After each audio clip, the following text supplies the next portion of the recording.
Mourir, mieux que trahir. Tels étaient les mots des valeureux chevaliers de la capitale.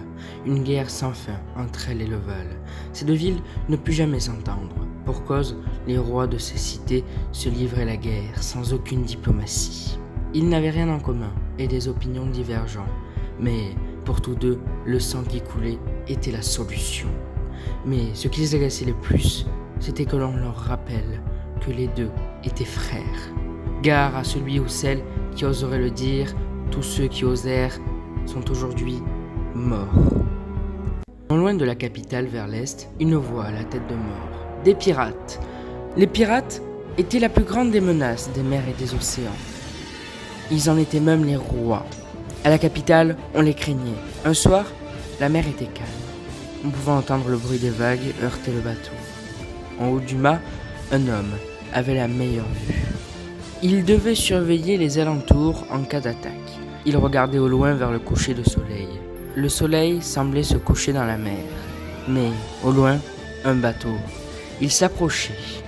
L'homme sonna les cloches. Sur le bateau pirate, l'on se préparait à l'attaque. Mais au fur et à mesure que le bateau s'approchait, les pirates ne voyaient personne.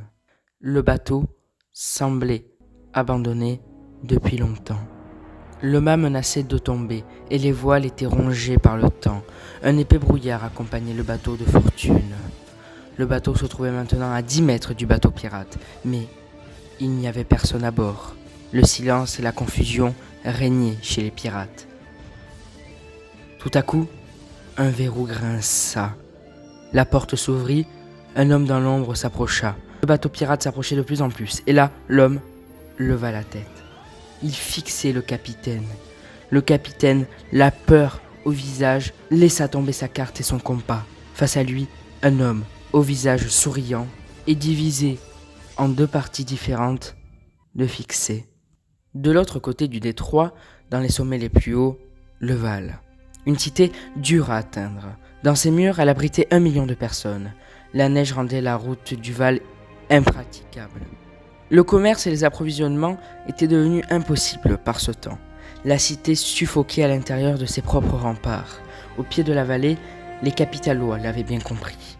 Le Val était pris au piège. Les Capitalois coupaient leurs vivres et leurs marchandises à l'entrée de la cité. Le Val n'avait pas d'autre solution que de se rendre. Pour le Val, se rendre n'était pas une solution. Alors, au lieu d'avancer pour rejoindre le bas de la montagne, étant la dernière cité la plus au nord, personne n'était jamais allé aussi loin. Alors, les Valois avancèrent dans le nord sans jamais savoir à quoi s'attendre. Au sud, dans le palais royal de la capitale, les nouvelles n'étaient pas bonnes. Les Capitalois n'avaient pas réussi à détruire le Val. Leurs ennemis juraient. 10 000 hommes revenaient perdants. Mais ce n'était pas tout. À l'ouest, dans la ville de Westo, le roi Henri II était mort.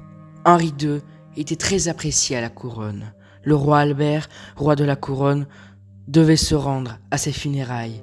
Tel était le protocole. Mais dans la lettre annonçant sa mort, il était bien précisé que Henri II était mort dans des circonstances douteuses.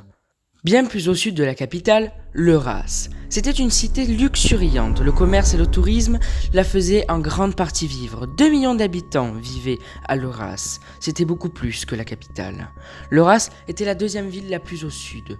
L'originalité de l'Eurasse, c'était d'être la sœur jumelle de l'Arès. L'Arès et l'Eurasse étaient tous deux des villes jumelles au sud du continent. Même constitution, loi et même bannière. Ce qui les séparait, l'opinion. Les deux villes avaient une idée différente sur la politique. Un jour, un mur d'une taille pharaonique fut érigé pour séparer, pour de bon, l'Arès et l'Eurasse. Autrefois, elles étaient main dans la main. Aujourd'hui, la guerre, l'Arès-l'Eurasse, est inévitable. À l'Arès, le mur qui coupait la mer de l'ouest à celle de l'est posait problème. La ville ne pouvait plus s'approvisionner en nourriture. La ville ne pouvait s'approvisionner en nourriture que par bateau. Son commerce était à l'arrêt, les pirates l'avaient bien compris. Bloquer la voie navigable qui acheminait les marchandises de l'autre côté du mur jusqu'à l'Arès, les bateaux pirates se plaçaient sur cette voie pour piller les approvisionnements et marchandises de l'Arès. Un véritable butin. Entre l'Eurasse et les pirates, l'Arès allait rentrer en guerre contre une des deux. Mais elle devait être stratégique. L'Arès ne pouvait entrer en guerre que contre une. L'Arès ne pouvait entrer en guerre que contre l'Eurase. L'Arès n'était pas forte aux guerres sur l'eau. Mais sur la terre ferme, l'Arès était la championne face à l'Eurase. Au nord-ouest, Ouesto, une très grande cité située dans une embouchure. Ouesto avait une flotte tout équipée. C'était le plus grand port naval du continent. Autant dire que sur la mer, il ne fallait pas les embêter. Mais sur la terre, c'était une autre histoire. Ouesto n'était pas très ami avec Esto, sa ville jumelle. Esto, une ville se trouvant quelques lieues à l'est, au bord de la mer, Ouesto et Esto étaient tous deux amis de la couronne. Pour cette raison, les deux cités ne pouvaient pas rentrer en guerre. Mais Esto, elle, comptait faire une petite entorse à la règle et éliminer Ouesto pour de bon. Pourquoi ? Ouesto avait une dette terrible envers Esto. La guerre était encore une fois là, inévitable.